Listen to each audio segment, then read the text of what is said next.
Alright guys, welcome back to VALORANT News. The Red Bull Homegrounds is officially underway. Big results going down last night determining how the rest of this tournament is going to go. EMEA not having the start that they wanted in terms of intra-regional matchups. It's not gone well at all for the European region so far. Cloud9 absolutely cooking. What's going on in your opinion in the comment section below? Hit the like button if you enjoy. Subscribe if you're new as always, I greatly appreciate it. Couple of roster things to start out the video. DG San and Vinny, they have both signed it seems 2-year deals with Loud. So nothing crazy, nothing as we saw yesterday with Redux, of course, who signs, you know, like a 3-year or so extension with Sentinels, not even as a starting player, but yeah, not a 1-year deal for DG San and Vinny, it's going to be a 2-year deal. Exactly what these deals look like, whether it's a 1+1, there's always some questions on that, because a 1+1 is a pretty standard contract right now that is used in many places. Certainly in esports, it tends to be used relatively frequently, where the team will sign the player for 2 years, but after the first year, they have an option whether they continue with that player or not. So,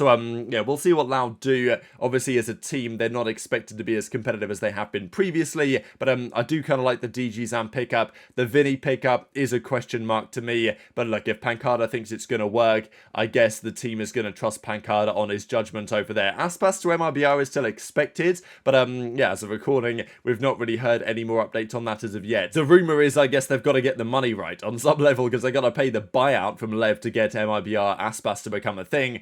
And then they've got to figure out how much money they've got left to actually sign players they might potentially want to sign, which is also a conversation that they're going to have to deal with. Now, Jorgamo, he won yesterday's Esports Play of the Year award, so congratulations to him for this. It was a great play, obviously. I'm a little bit intrigued as to whether it was actually the best play of the entire year, just because from like an individual level, absolutely. But across every single esports, you could argue there were some plays that were more impactful, right? I don't know, maybe I'm just, I don't think I'm hating for no reason. I think I'm just being fairly critical. Like Jorgamo, phenomenal player, deserving award winner, absolutely. But is this the best esports player of the year? I'm not so convinced. As Jorgamo, and we'll play it for you guys in a second. Whoa, you know, you fans are amazing. Really wish I could have attended the event, but yeah, first ace of my career, shows this is the start. And obviously Jorgamo's on G2, and we'll discuss G2 in a second, because they've been looking pretty good as well in this Red Bull Homegrounds tournament so far.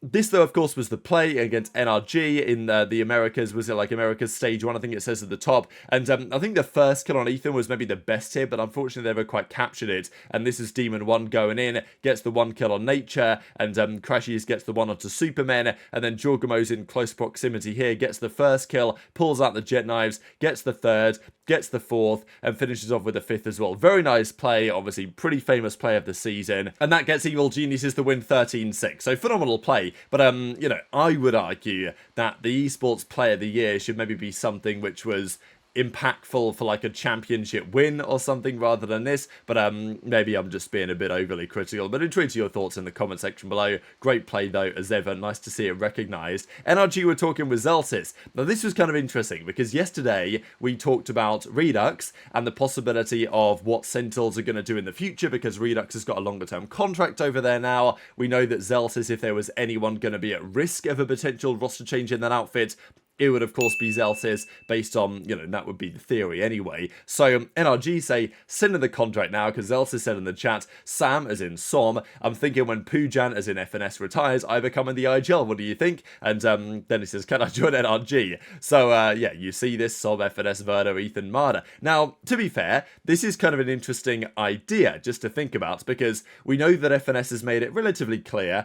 Of course, things could change. Players in the past have said, oh, no, this is it for me, I'm going to retire, and then actually they don't. But yeah, FNS has basically said this is going to be his final season, and after this season, he's going to be done with competitive play. And therefore, we heard the likes of even, I think it was Redux, say that, you know, players don't tend to win much in their final year competing, which I guess is probably fair enough as well. But the question would then be, okay, when FNS retires, what do they do? What is the plan for NRG going forwards? They're going to need a new in-game leader. Let's say NRG are really good this year, and I very much like their team, you know, like this Verno, Marta pickup looks very good, Bonkar head coach, Som and Ethan I rate very highly as well. Like, I very much like the NRG team, and I think they can be very, very strong this season. But, and of course, FNS looked pretty good when they played that recent Sin City Classic tournament, and he's been in-game leading the roster. But let's say he does retire, they're going to need another in-game leader. Zellsis has kind of done it in the past, and of course there's also the possibility of Zellsis getting kicked out of Sentinels for Redux at some point, which is not an impossibility either. So just something to think about there,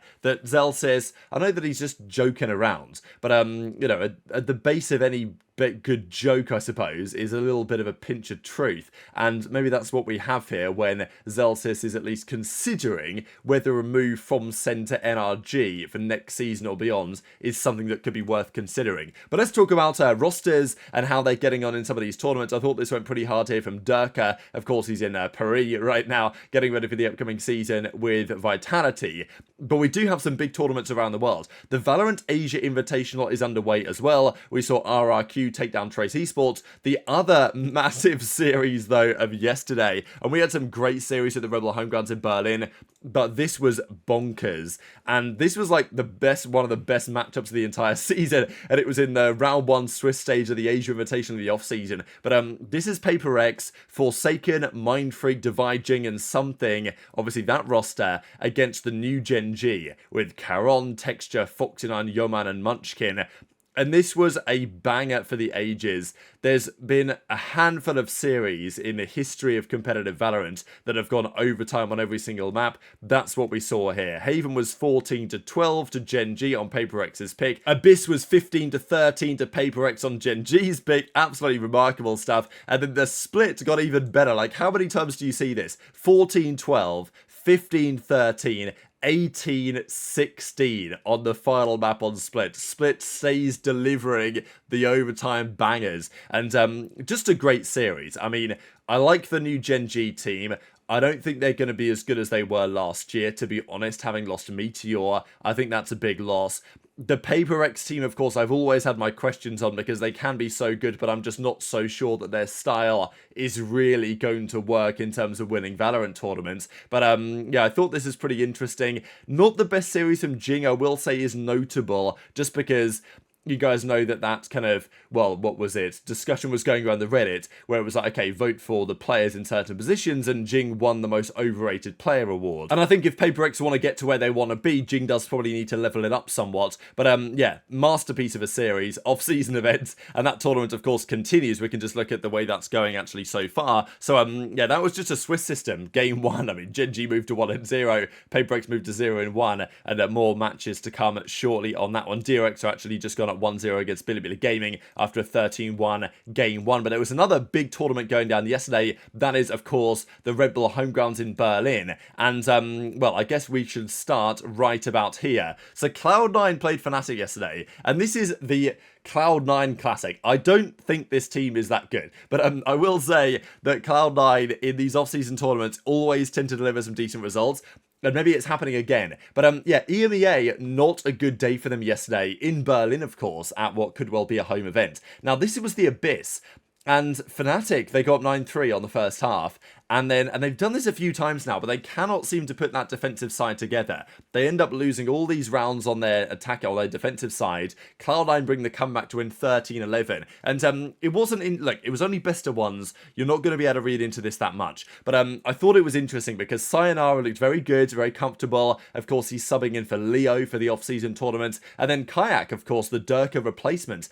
I'm sure he's done well in scrims, but, you know, he didn't seem like the, the confident superstar fragging, duelist that he's going to need to be for this roster. So that was interesting that Fnatic went down the way that they did. We then saw G2. They took down Carmine Corps on the Haven. That was 13-7. The first matchup, of course, for KC with Sarak as the new leader. He doesn't have his best map here, so it's very early days. But yeah, Jorgamo, 27-7 on the Neon, and there was nothing KC were going to do about that. This, though, was another massive result. Cloud9, 13-11 over Team Heritage. Heretics. Now, to be fair, again, Team Heretics, they didn't have their full team. I don't know why Heretics can't put together more than a couple of matches in a row without their full roster, but unfortunately Woot, I think, was unwell, so they played here with Weber instead, and yeah, obviously not really the same as having Woot on the team, and they still did pretty well, to be fair, against Cloud9. I mean, like, given the circumstances, they did end up going down only 13-11 here on the Abyss, but yeah, good performance from C9 to get over, then I moved to 2-0, and then we had this banger, and this is what I told you guys about. I love that T1 team. I'm so excited to see these guys play this season. I think T1 versus Gen.G in Korea is going to be such a mega matchup this season, and well, it's happening again. So Itsu, Meteor, of course, who had a great map here on the Vise, Stack, Silver, and Buzz. That roster, they go on to take down G2 on the Bind, 13-11, winning 4 straight in the end. So phenomenal map. As I say, only best of ones, so tough to read too much into this so far, but this is how it currently looks in the tournament right. So we have T1 at 2-0, we have Cloud9 at 2-0, we have Fnatic at 1-1 because they also went on to take down Focus later in the day. So yeah, Focus went 0-2. Karmine Corps though went down to FRYING 1-0 as well. They lost the Haven 13-5, and Sadak got 6 kills this map. So Sadak's played 2 maps so far and he has 11 kills total. It's not ideal, and they're looking basically chalked. So yeah, not ideal, because let's not forget last year Karmine Corps, they started the year well with Narrate and those guys. Now they've brought in Sadak.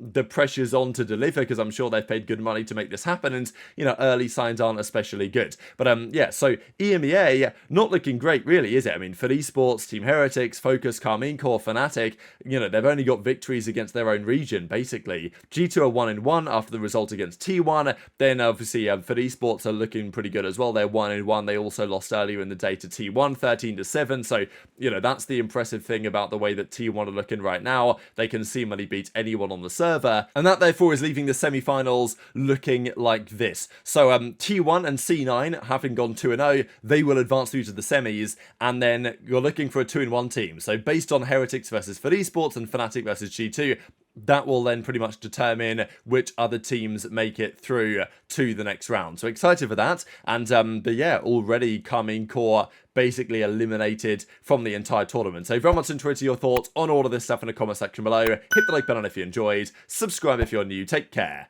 and I'll see you next time.